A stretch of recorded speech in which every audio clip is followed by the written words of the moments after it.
Hi everyone, welcome to this TLDR Science review for AP Biology.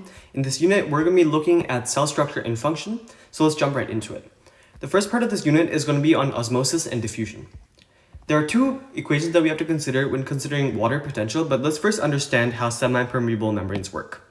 So if we have a membrane that is semi-permeable, it selectively allows certain substances to pass through, say this blue one for example, but then prevents other substances like this green one from diffusing across. So if we consider a semi-permeable membrane in relevance to a particular ion, let's say sodium ions for example, and let's consider these sodium ions having a lot higher concentration on this left side here, and a lot lower on this right side. These sodium ions are not able to cross the semi-permeable membrane. Instead, the water itself would diffuse across the membrane towards the left to equalize the concentration of this ion. We can actually calculate this potential for water to move to the left in this case, or its water potential, using the equation psi s, or psi solute, is equal to negative IC RT. So let's look at each of these terms. So the I here represents the osmolarity, or the concentration of the solute when it is dissolved. So for example, if we have NaCl, because this is going to break up into two ions, Na plus and Cl minus, the osmolarity is going to be 2. But for other substances, say for example sucrose or glucose, which are either monomers or covalently bonded monomers, the osmolarity for these compounds is going to be 1. C here represents the concentration in molarity, and then R here is a gas constant, which represents 0.0831, and the unit for this is molarity times bar over Kelvin. Bar is a unit of pressure. And lastly, we have here temperature in Kelvin. So if we are given the temperature in Celsius, always remember to convert it into Kelvin. And the way you do this is you take the temperature in Celsius, add 273, and then you get the temperature in Kelvin. So you can note that it is negative here, and the reason for that is because we're actually drawing water into this side of the system, right? So there is a second part of this equation, which is psi p, or psi pressure. And to consider what the psi pressure term means, let's take a look at something known as a U-tube. Not the platform you're watching this video on, but rather a tube that is U-shaped. So if we have a semi-permeable membrane at the bottom here, and we consider the same situation where there's a very high ion concentration on the left here, and a low one on the right, water is initially going to want to diffuse across in the left direction to equalize the concentration. However, if we apply pressure on this left side, say using a plunger, we apply air pressure, the water is actually going to be forced to migrate in the other direction just in terms of this pressure, right? And so we have to consider the sum of the solute potential, which is negative, we're drawing water into the system, and the sum of this pressure potential, which is pushing water out of the system, or positive. And so the overall psi term is equal to the pressure potential plus the solute potential.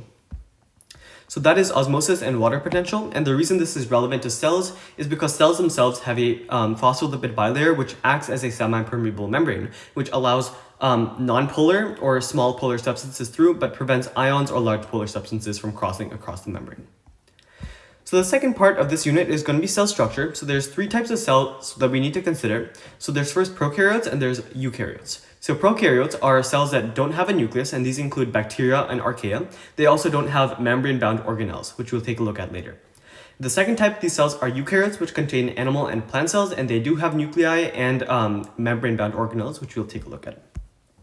So let's first consider a prokaryotic cell. This here is a depiction of a gram-negative bacteria. So let's take a look at each of these things. So you can see that there is no membrane-bound nucleus. Instead, the DNA is just freely floating in a structure called a nucleoid, which is just a dense region of DNA. We also have ribosomes here in red, which are just structures that take RNA that was transcribed from DNA and translate that RNA into protein, because all living organisms need protein. This black layer here is the cell membrane. So this is a phospholipid bilayer, just like in any other cell. This green layer here is the cell wall, and this yellow layer here is called the capsule. So what is the difference between the cell wall and the capsule? Well, the cell wall is structural. It basically prevents water loss from the cell. It protects the cell against mechanical stress from its environment, whereas the capsule is it's a polysaccharide coat, and it's basically helping this bacteria either reach its targets or become pathogenic. We also have these structures here called fimbriae, which just help the bacteria bind to its surroundings or interact with other bacteria. And then lastly, we have flagella here, which are motor proteins that help the bacteria move around because they basically move in a wave-like motion. So then let's consider this animal cell here. Animal. So the animal cell has a true nucleus because it is a eukaryote. It has the DNA here, and it has a structure here called the nucleolus, which is basically just a dense region that produces ribosomes. Then directly adjacent to the nucleus, we have the rough ER and the smooth ER. So let's consider the functions of both of these. The rough ER is called rough because it has a bunch of ribosomes bound to its surface, and you can basically infer the function of the structure based on that fact because it takes the DNA. So after the DNA in the nucleus is transcribed into RNA, the ribosomes that are present on the rough ER turn this RNA into protein. And specifically, the rough ER produces proteins that are meant for exportation outside of the cell. So proteins for outside. And we'll see why that is in just a moment. The smooth ER has several different functions. The first is going to be lipid synthesis. So it's going to be synthesizing lipids like cholesterols, phospholipids, and things like that. It's also going to be storing calcium. Calcium is a very important molecule in the body. It's responsible for helping our muscles contract. And so muscle cells particularly have a lot of the smooth ER. And lastly, it's responsible for the breakdown of alcohol and toxins. So our liver, for example, which is responsible for breaking down a lot of toxins or alcohol in our bloodstream, has a lot of smooth ER within its cells. So then in addition to the nucleus, rough ER, and smooth ER, we have the Golgi apparatus. And the Golgi apparatus is basically the shipping center of the cell and is responsible for the exportation of vesicles. So it takes molecules, it wraps them in a vesicle, which is just a phospholipid bilayer, and then it exports that vesicle by fusing it to the cell membrane. So together, the nucleus, the rough ER, the smooth ER, and the Golgi apparatus all together constitute the endomembrane system. Now, the reason why I said that the rough ER is responsible for producing proteins that are meant to go outside of the cell is because the rough ER often hands off its proteins to the Golgi apparatus, which then packages them into a vesicle and sends them outside of the cell.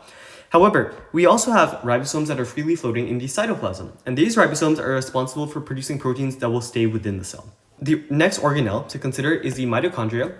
And the mitochondria has two different parts. So within here, it is actually a double membrane organelle, which we will take a look at in a second. But this inner part here is called the matrix, and then the area between the two membranes is the intermembrane space. Now, there is a distinction here. So don't confuse a phospholipid bilayer with a double membrane. So a bilayer is just this. It is a single membrane, but it has two opposing layers of phospholipids. But a double membrane has two of these phospholipid bilayers. So this would be what a mitochondrial membrane looks like. So this is the outer membrane here, and this would be the inner membrane, and here is the intermembrane space. So for cellular respiration, which is what the mitochondria does, the citric acid cycle and electron transport chain would take place inside of the matrix and right along the inner membrane. So the final two organelles to consider for an animal cell are here the lysosome and peroxisome. The lysosome and peroxisome have very similar functions, but both of them are responsible for breaking down larger molecules. The lysosome contains hydrolytic enzymes, which breaks down polymers of either proteins or carbohydrates into their smaller monomer groups. And the peroxisome basically does something very similar, but it also produces hydrogen peroxide, as the name indicates. So now let's move on to the plant cell. So you can see here that the plant cell has a cell wall, which is in green here, and that cell wall is made up of cellulose, which is a polymer of glucose. The plant cell also has the full endomembrane system, so nucleus, rough ER, smooth ER, and Golgi apparatus. But it also has this large structure here called the central vacuole, which is a giant storage system where the plant can store water, it can store minerals, it can store nutrients, it can store pigments, any basically molecule that the plant cell needs to store. They also have a mitochondria because plant cells also need to use cellular respiration to generate ATP. So there's a common misconception that plant cells only do photosynthesis, but they do photosynthesis to generate sugars, which is then used by the mitochondria to generate ATP. So that brings me to the second organelle, which we're going to consider here, which is the chloroplast. And we're actually going to look at the chloroplast and mitochondria together. So the mitochondria here kind of looks like this, right? And the chloroplast here, which I'm going to draw in green, also a double membrane. And it has these discs called thylakoids. So a single disc is called a thylakoid. And a stack of discs is called a granum. And then the fluid in between these grana is called the stromal fluid, or just stroma. So the chloroplast and mitochondria are both double membrane. The reason for this is something called the endosymbiont theory. So we think that the mitochondria and chloroplast used to be prokaryotes that were actually then consumed by a eukaryotic cell, which gave them that second membrane when they were actually ingested as a vesicle. Other lines of evidence for this also include that the mitochondria and chloroplast have their own ribosomes and their own DNA. They have circular DNA, which is something that only prokaryotes have, as opposed to linear chromosomes, which eukaryotes have. And they also have a special type of ribosome that is only found within prokaryotes. So those are lines of evidence for the endosymbiont theory. So now let's look at transport mechanisms. There are two types of transport mechanisms generally. So there's passive, which is not requiring energy, and there's active, which requires energy. So within passive, there's just diffusion, which we looked at in the osmosis part of this video. But that's generally when you have a solute just moving down its concentration gradient across a membrane. There's also facilitated diffusion, which is a modified version of passive transport. And facilitated diffusion involves the use of a channel protein. So if we have a cell membrane here, and a common one that's used in the human body is something known as an aquaporin. So it's going to be this circular-like channel that allows water to diffuse through it. And it allows water to diffuse through it a lot faster than it would have just diffusing across a membrane, because it serves as a channel to allow water to move through it a lot faster. So the name for this protein is an aquaporin, which is important to know for the AP Bio exam. Then there's also active transport, and there's a few different types of active transport, but the first one we'll look at is using a transport protein. So if we have a cell membrane here, let's picture a transport protein that looks something like this. So in its native shape, it looks like this. And we have molecules that come and bind in here. And then the moment ATP binds to this molecule, to this transport protein, so we have ATP binding. So we're expending energy here in the form of ATP. The shape of the protein changes, and it basically moves these molecules in the other direction. So this is active transport. This can move against concentration gradients, and it's often used in nerve cells and many other cells in our body. There's another form of active transport which uses energy, which is endocytosis, which is where an external vesicle is basically enveloped by a cell. It fuses with the cell. And so kind of something like that. And it releases the contents of the vesicle into the cell. The opposite of this is exocytosis, where we just move this vesicle from inside the cell to the outside, but both of these require energy. So for the final part of this unit, we're going to consider cell size. So when we look at a cell, and I'm going to try to draw a 3D representation. So the surface area is going to be proportional to the radius squared, and the volume is going to be proportional to the radius cubed.